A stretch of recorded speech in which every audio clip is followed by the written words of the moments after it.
महायुतीच्या जागा वाटपाचा फॉर्म्युला ठरलेला आहे। शिंदे चव्हाणांमध्ये 5 तास मॅरेथॉन बैठक झाली। ठाणे, कल्याण, डोंबिवलीसह एमएमआर क्षेत्रातील युती अंतिम टप्प्यात आली आहे। युतीच्या जागा वाटपाची अधिकृत घोषणा लवकरच होणार आहे। श्रीकांत शिंदे, म्हस्के, शेवाळे चर्चेला उपस्थित होते अशी माहिती समोर येते आहे। आणि याच संदर्भात अधिक माहिती देण्यासाठी आमचे प्रतिनिधी मनोज दयाळकर सध्या आपल्यासोबत जोडले गेले आहे। मनोज, एकीकडे ठाकरे बंधूंच्या युतीची चर्चा सुरू आहे, आज अधिकृत घोषणा होण्याची शक्यता आहे। दुसरीकडे महायुतीची चर्चाही अंतिम टप्प्यात आल्याचं बोललं जात आहे। काय अधिक माहिती?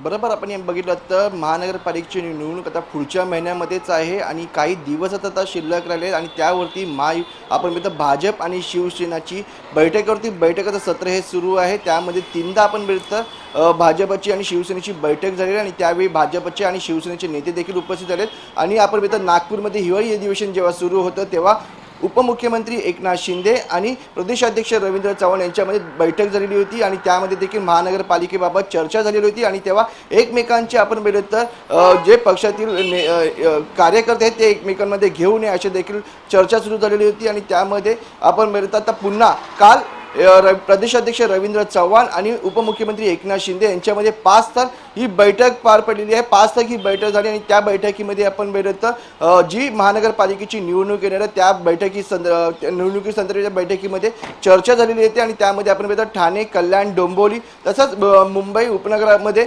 जी जागा आहे त्या संदर्भात देखील या बैठकीमध्ये चर्चा झालेली आहे आणि आपण बघितलं युतीची घोषणा देखील लवकरच होणार आहे। येत्या 1-2 दिवसामध्ये आपण बघितलं या ठिकाणी युतीची घोषणा केली जाईल। पण आपण बघितलं ज्या प्रकारे विरोधक पण आक्रमक झालेले आहे आणि त्यांना कशा प्रकारे मात देता येईल, त्यांच्यावर कशा प्रकारे आपला वर्चस्व देखील गाजवता येईल आणि पुन्हा एकदा महापालिकेवरती महायुतीचा झेंडा कसा फडकेल यासाठी देखील या बैठकीमध्ये महत्त्वपूर्ण चर्चा झालेली आहे। आणि किती जागा आपण बघितलं या ठिकाणी जागा वाटपा संदर्भात महत्त्वाची चर्चा झाल्याची समजून येते आणि कुठे कुठे ज्या जागा वाटपामध्ये पेज आहेत ते देखील या ठिकाणी सुटलेल्याचे समजून येते। त्यामुळे येत्या 1-2 दिवसामध्ये या जागेचा पेज देखील सुटणार आहे आणि आपण बघितलं यादी देखील या ठिकाणी जाहीर होण्याची समजून जाते। अगदी, त्यामुळे जागा वाटपा संदर्भातली अधिकृत घोषणा कधी होणार याकडे लक्ष लागलेलं आहे। मनोज, धन्यवाद तुम्ही दिलेल्या या सविस्तर माहितीसाठी।